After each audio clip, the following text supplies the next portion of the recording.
Terima kasih Anda masih bersama kami pemirsa dan kini mari kita lihat bersama data terbaru wabah kasus virus corona dunia berdasarkan data yang dihimpun oleh worldometers.info. Hingga hari ini pemirsa jumlah yang terkonfirmasi positif COVID-19 di seluruh dunia sudah menyentuh lebih dari 5 juta jiwa dengan jumlah korban meninggal dunia mencapai lebih dari 329 ribu jiwa. Sedangkan yang dinyatakan sembuh melebihi angka 2 juta jiwa. Kita lihat di Amerika Serikat total kasus positif corona kini hampir mencapai 1,6 juta kasus dengan angka kematian hampir menembus 95 ribu jiwa. Sementara pasien yang sembuh menyentuh lebih dari 370 ribu jiwa. Sementara di negara selanjutnya yakni Rusia dengan lebih dari 317 ribu orang dinyatakan positif COVID-19, korban meninggal sebanyak lebih dari 3 ribu jiwa. Sementara pasien sembuh mencapai lebih dari 92 ribu orang. Lebih dari 279 ribu kasus positif COVID-19 juga dilaporkan di Spanyol. Pemirsa, lebih dari 27 ribu orang meninggal dunia, sedangkan jumlah pasien yang sembuh mencapai lebih dari 196 ribu orang. Sedangkan di Brazil sendiri kasus COVID-19 tercatat ada lebih dari 293 ribu jiwa dengan lebih dari 18 ribu orang meninggal dunia dan jumlah yang sembuh menjadi lebih dari 116 ribu jiwa. Terakhir kita ke Inggris, kasus COVID-19 di sana tercatat ada lebih dari 248 ribu kasus, di mana lebih dari 35 ribu orang dinyatakan meninggal dunia. Kita ke India. Pemirsa, seekor macan tutul berkeliaran bebas di area permukiman warga di tengah pemberlakuan penguncian wilayah di India. Binatang buas ini bahkan terekam kamera pemantau menyerang 2 sopir truk di India. Dalam video CCTV tampak 2 pria berlari ketakutan mencari tempat persembunyian karena dikejar macan tutul. Beruntung tidak ada korban.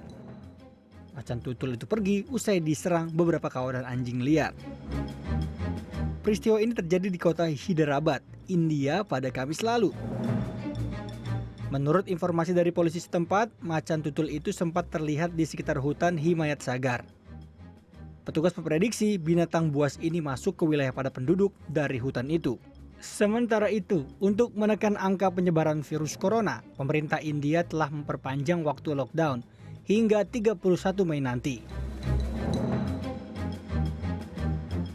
Dari India kita beralih ke Korea Selatan. Pemirsa, aktivitas belajar mengajar di sekolah menengah atas di Korea Selatan kembali berjalan. Para siswa harus beradaptasi dengan kebiasaan baru. Sebelum masuk ke kelas ada protokol yang harus dijalani.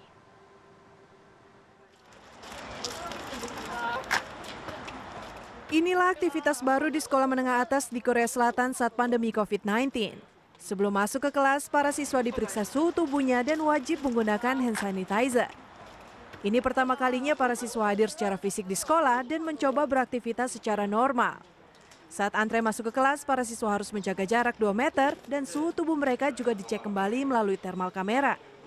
Meja antar siswa di kelas berjarak 1 meter dan mereka wajib menggunakan masker sepanjang pelajaran. This semester may be starting more than 11 weeks late, but it feels like a milestone in South Korea's fight against coronavirus. Over the next few weeks, younger grades will also be coming back to school in a phased approach, and schools are hoping that by June 8th, every student will be back. Kantin di sekolah ini juga telah disemprot disinfektan dan tempat duduknya diberi jarak. Di kawasan kantin ini, siswa diperbolehkan melepas masker. Kepala sekolah Kim Song-kyom telah bekerja selama berminggu-minggu untuk mempersiapkan ini semua, namun Kim menyadari resikonya.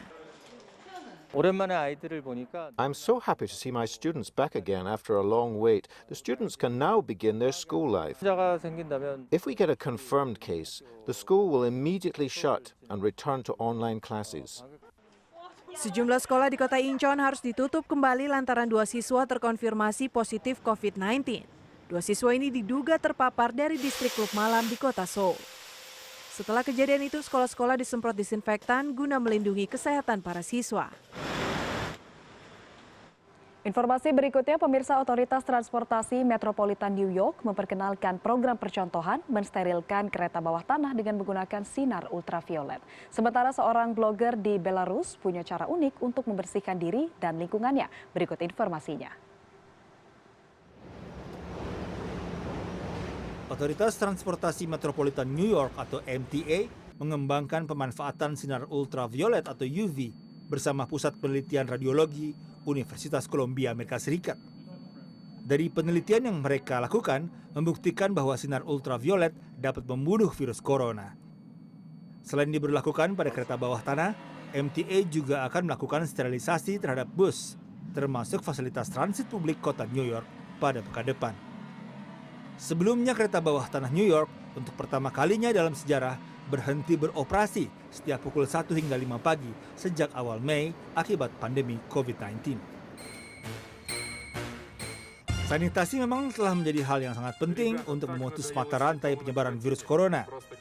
Dan seorang blogger di Minsk, Belarus ini mempunyai cara unik untuk melakukan pencegahan sekaligus menghibur orang di sekitarnya.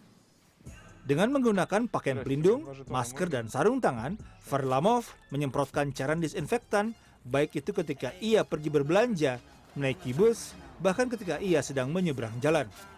Tak lupa pria 25 tahun ini turut membagikan cairan disinfektan kepada orang-orang yang ia temui. Banyak orang yang tertawa dengan aksinya tersebut. Menurut Varlamov, selain untuk menghibur, ia juga ingin selalu mengingatkan orang-orang betapa pentingnya mencuci tangan untuk mencegah penyebaran virus corona.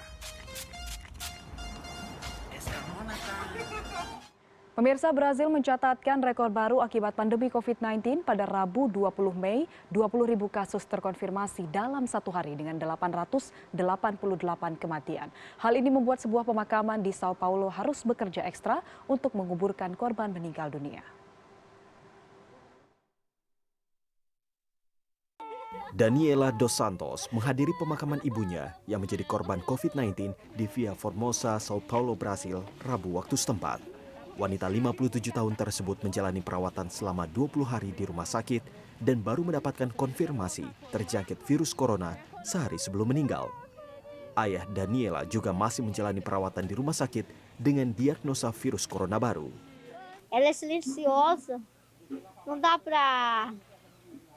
A gente não acredita que aconteça. E ó, eu tô enterrando a minha mãe, com 30 anos eu tô. Morreu nova, com 57 anos. Posso perder meu pai a qualquer momento, que está internado, internou ontem. Via Formosa merupakan lokasi pemakaman terbesar di Amerika Latin. Pemakaman ini beroperasi jauh lebih sibuk dari sebelumnya untuk melayani sejumlah besar orang yang meninggal akibat COVID-19. Sao Paulo adalah negara bagian di pusat virus corona Brasil dengan lebih dari 5.300 kematian dan hampir 70.000 kasus. Brasil mencetak rekor tertinggi dalam kasus penyebaran virus corona dalam 24 jam terakhir. Kementerian Kesehatan Brasil melaporkan sekitar 20.000 kasus COVID-19 terkonfirmasi dengan 888 kematian pada Rabu waktu setempat. Gelombang baru kasus positif ini melewati rekor yang terjadi dalam sehari. Presiden Jair Bolsonaro telah menghadapi kritik dari sejumlah kalangan karena mendukung anti-lockdown di negaranya meski jumlah kasus COVID-19 terus meroket. Bolsonaro berulang kali mengatakan penyakit akibat virus corona tidak lebih dari sakit flu. Ia juga mendesak pusat bisnis dibuka kembali. Hal ini membuat sejumlah gubernur harus bekerja lebih keras untuk menerapkan langkah-langkah isolasi terhadap warganya untuk memperlambat penyebaran COVID-19. Jumlah kasus terkonfirmasi di Brasil mencapai lebih dari 293.000 yang menempatkannya di urutan ketiga teratas dunia. Usai jeda kami akan hadirkan informasi dari tentara Brazil yang menggelar konser musik eksklusif di area rumah sakit agar para petugas medis maupun pasien semangat memerangi virus corona. Sesaat lagi tetaplah bersama kami di CNN Indonesia News Update. Para petugas medis dan pasien